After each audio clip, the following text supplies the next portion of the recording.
Good day, everyone. Today we are going to see about what is descriptive analytics and usage in this stock. We have given a data of Walmart. This is in dummy data. Here we have transaction IDs, date, store locations, product categories, sales amount, stock levels, weather impact, traffic conditions, seasonal demand, and even more. And the you can see the data is of large volume. It exceeds thousands number of data, more than thousand number of data.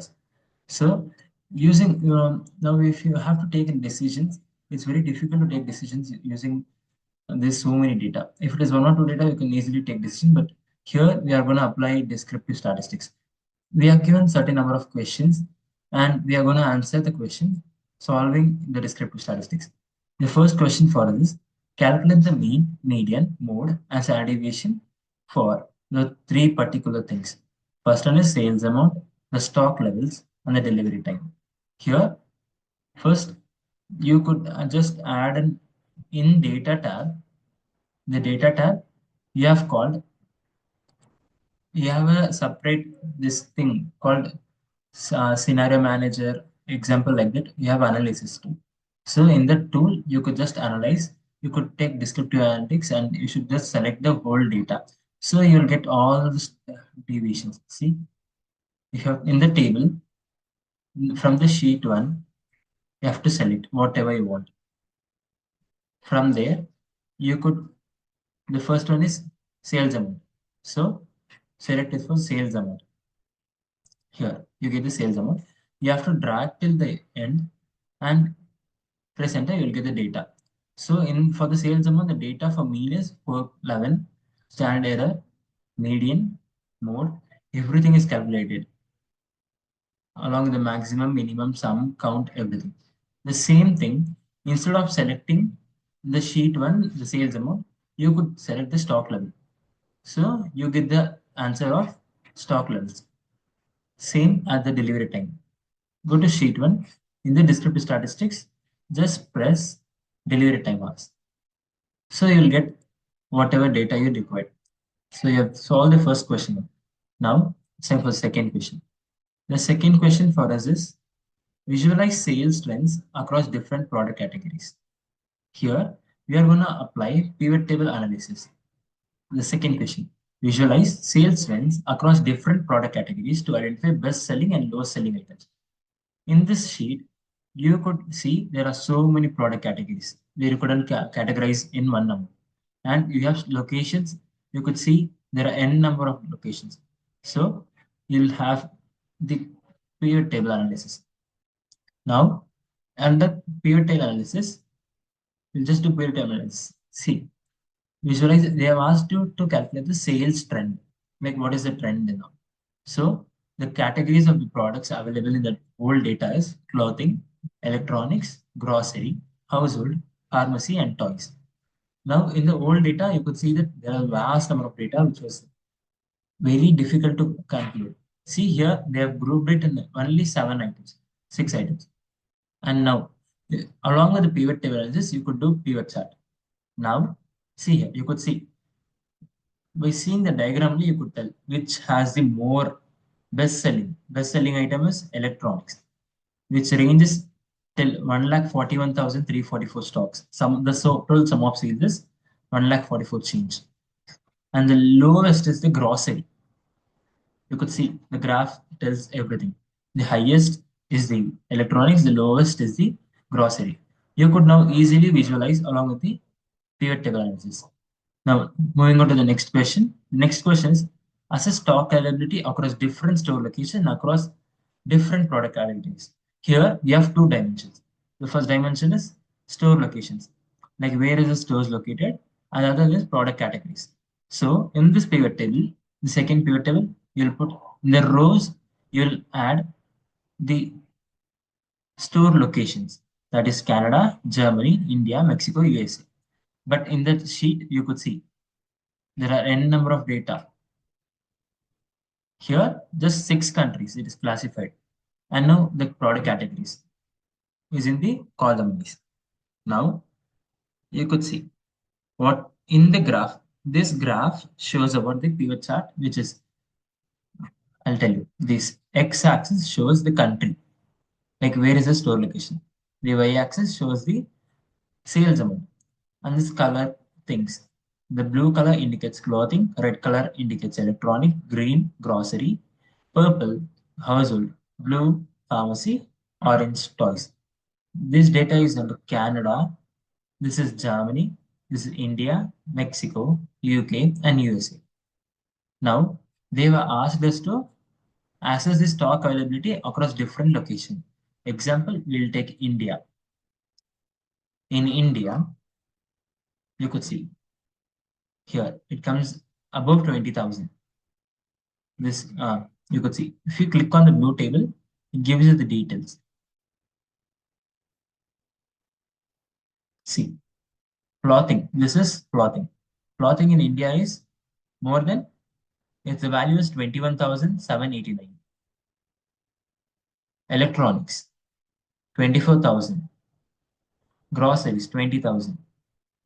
Household, pharmacy, toys. You could see the highest here ranging is 25,000. The lowest ranging is household items in India. In the whole diagram, you could see the household items in Canada is the highest selling thing, which is 24,100.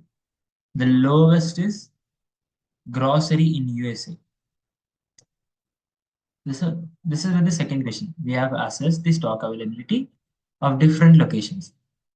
Now, the next question. Moving on to the next question. They were asked, analyze how sales fluctuate across different seasons and during special events like Black Friday or Cyber Monday. Here, in the sheet 1, they have given us the event impact. Holiday season, Black Friday, natural disaster, none. There are the n number of data again. So, using pivot table analysis, you have grouped it like Black Friday, Cyber Monday, holiday season, natural disaster, none. This is the data. You could see the seasons are off season, peak season, moderate season. You could see the data as well. Here it shows. You could see in which season the sales is very high. The sales is very high in none of the seasons, which means where there is no special events, the sales is very high. If we consider only special events in the holiday season, which is the April or May month, you could see the sales are high, but not as much as in none of the seasons. See, but according to Black Friday, Cyber Monday, or natural disaster, the holiday season is the highest ranging thing, which is in the off peak. The peak season, the sales is very low in all the things. Peak season, no sales. We can't tell no sales. The sales is very low, like 18,000 or something. But in the off peak, you have 50,000, you have 54,000 in the moderate thing. See, they have asked us special events like Black Friday. Black Friday on all the sales is 37,000 and 27,000, not higher than the holiday season or none of the season. Here we have analyzed how sales fluctuate in the other season, like is it Black Friday or Cyber Monday. The next question we have is examine whether the weather conditions influence the sales pattern. The weather conditions given for us is moderate weather condition, none, and severe. From the sheet, we could see the weather impact. The weather impact are categories for all the things. So you could group it in moderate level, none, severe. So from the graph, you could get to know the none, the sales is very high when the weather is no impact. There is no weather implications in the world. Like see, if there is weather is moderate, the sales is only 1,56,000. Sum of sales. But if it's none of the season, it's like 5,98,000. And the weather is severe, the sales is only 68,000, not even half of the moderate sales. In rainy seasons, people won't shop. When it is raining, people won't come out at day. So because of that, you could see the severe season sales is very low. Moving on to the next question. The question asks us about evaluate supply reliability scores to identify the most reliable supplies. Here, we have to calculate the percentage. First, in this In the sheet, you can't see whether there's any suppliers thing. Supply reliability scores are given. The scores ranges from various sites. So you'll just group the scores from 0.5 to 7, 9 to 1.1 is the highest range. So if you could range, it will come in amount. So you need it in percentage value. So you'll calculate the percentage. There's an option where you could cal turn the amount in the percentage column. Now, in the percentage column, you could see the suppliers, there are very low rate in the 0.9 and 1.1, which means the supplier reliability is low in the, you could tell the suppliers are not so much reliable, but the people with 0.7 to 0.9 reliability scores are very higher, which means it's a good number. Next, compare sales volume during normal period versus peak event days. The same as the third question, we have given, they asked us to calculate this sales amount. See, Black Friday, Cyber Monday, holiday, national day, none of the season. You could here also see that when it is an none of the season, like it is a normal day, the sales is very high. The sales is 4,89,500. In Black Friday, not so much. During holidays, it is a second one. And during natural disaster, at that time the sales is very low, just 47,000. Normal periods, which is none, versus peak event days. You could see the difference between them. There's huge amount of difference. Next, we are calculating the spoilage rates across different product categories. Here, the sheet one, they have given us these product categories and the spoilage rate. Using this data, we are calculating with the pivot table and pivot chart the spoilage rate.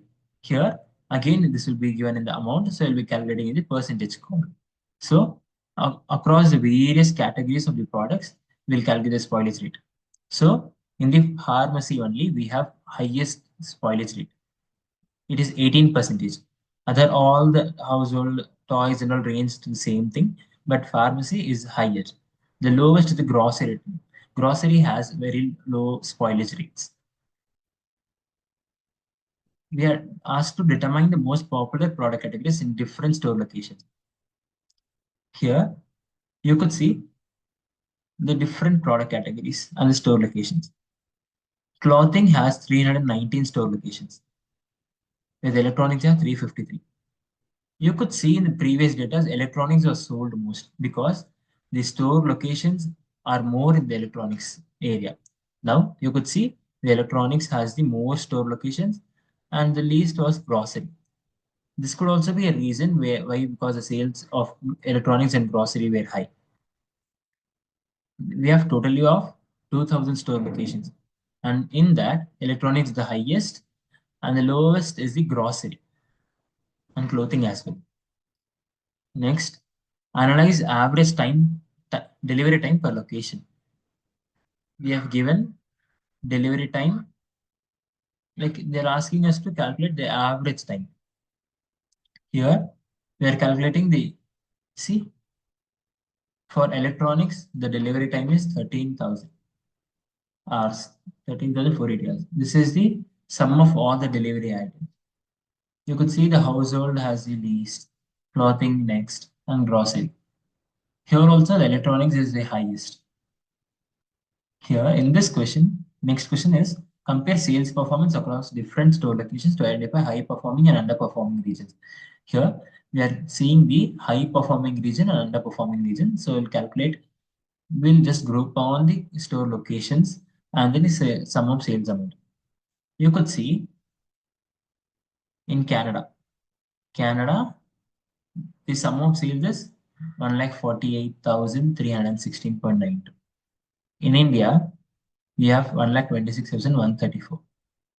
There is not much huge difference. In UK and USA, these are high performing. You could easily find out with the graph which is low. So this we end up with the descriptive analytics.